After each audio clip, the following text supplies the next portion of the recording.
Dubai के Jumeirah Emirates tower hotel के कमरा नंबर 2201 में श्रीदेवी ने 24 फरवरी यानी गुरुवार की दोपहर को चेक इन किया। इसके बाद अगले 48 घंटे तक वो अपने कमरे में ही अकेली रही, एक बार भी बाहर नहीं निकली। कमरे से बाहर निकली तो बस उनकी मौत की खबर। ये खबर भी एक डॉक्टर ने दी थी। होटल के बाथ टब में श्रीदेवी को बेहोशी के आलम में देखने के बाद उसे डॉक्टर ने सबसे पहले बताया कि उनकी मौत हो चुकी है। वजह बताई कार्डियक अरेस्ट, लेकिन 48 घंटे बाद पोस्टमार्टम रिपोर्ट की वजह बाथ टब में डूबना बताती है। पुलिस ये जानना चाहती थी कि ये डॉक्टर की गलती भर थी या फिर कहानी कुछ और है। श्रीदेवी की मौत की इतनी सारी जो वजह सामने आई, उसे लेकर किसी नतीजे पर पहुंचने से पहले तो अहम चीज जान लीजिए। पहली ये कि दुबई पुलिस ने साफ कर दिया था कि श्रीदेवी की मौत एक हादसा है, कोई साजिश नहीं। और दूसरी ये कि फिर भी उनकी मौत की जांच की जाएगी।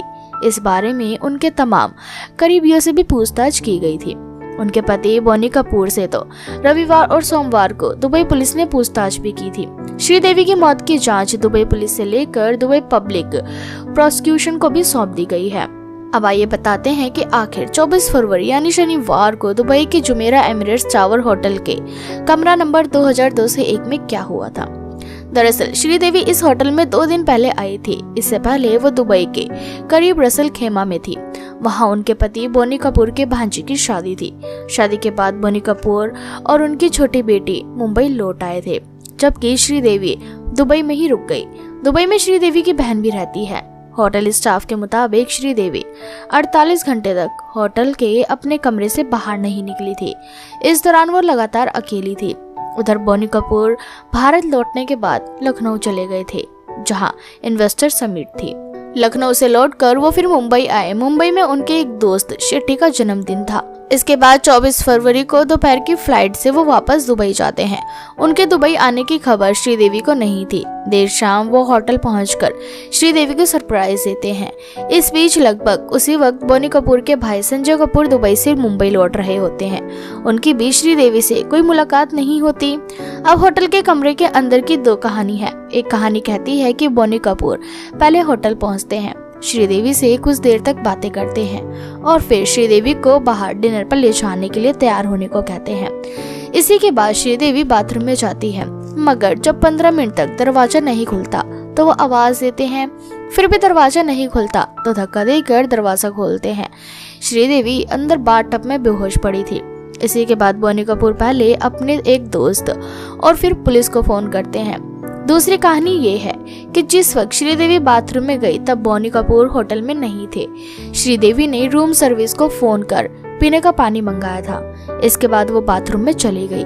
कुछ देर बाद जब होटल का स्टाफ पानी लेकर आया तो काफी बेल बजाने के बाद भी दरवाजा नहीं खुला तो वो खुद ही कमरे में आ गया। इसके बाद में उसने पाया कि श्रीदेवी बाथ टब में बेहोश पड़ी है। इसके बाद उसी ने पहले होटल और फिर पुलिस को इस खबर दी। हालांकि दुबई पुलिस ने रिपोर्ट दे दी है कि श्रीदेवी की मौत की वजह पानी में डूबना है, मगर यह आखिरी रिपोर्ट नहीं थी। इस मामले की जांच कर रही दुबई पब्लिक प्रोसिक्यूशन का कहना है कि 5 चीजों की जांच पूरी होने के बाद ही किसी नतीजे पर पहुंचा जा सकता है। पुलिस जानना चाहती थी कि आखिर पलों में कमरा नंबर 2201 में हुआ क्या था। श्रीदेवी ने अल्कोहल खुद लिया या किसी ने जानबूझकर दे दी? बाथ टब में पानी लबालब कैसे भरा था? बाथ टब में श्रीदेवी को बेहोश देखने के बाद बोनी कपूर ने पुलिस या होटल स्टाफ को फोन करने की बजाय अपने दोस्त को सबसे पहले फोन क्यों किया? हालांकि दुबई पुलिस श्रीदेवी की मौत को हादसा तो बता रही है, लेकिन यह हादसा है या फिर हत्या, ये तो सिर्फ श्रीदेवी ही जानती होंगी। तो दोस्तों, ये थी श्रीदेवी की हत्या की कहानी। आपको क्या लगता है, क्या वाकई श्रीदेवी की हत्या की गई थी या फिर ये एक्सीडेंट था? हमें कमेंट सेक्शन में अपनी राय जरूर कमेंट करें और साथ ही इसी तरह के लेटेस्ट अपडेट्स के लिए चैनल को सब्सक्राइब करना बिल्कुल भी ना भूलें।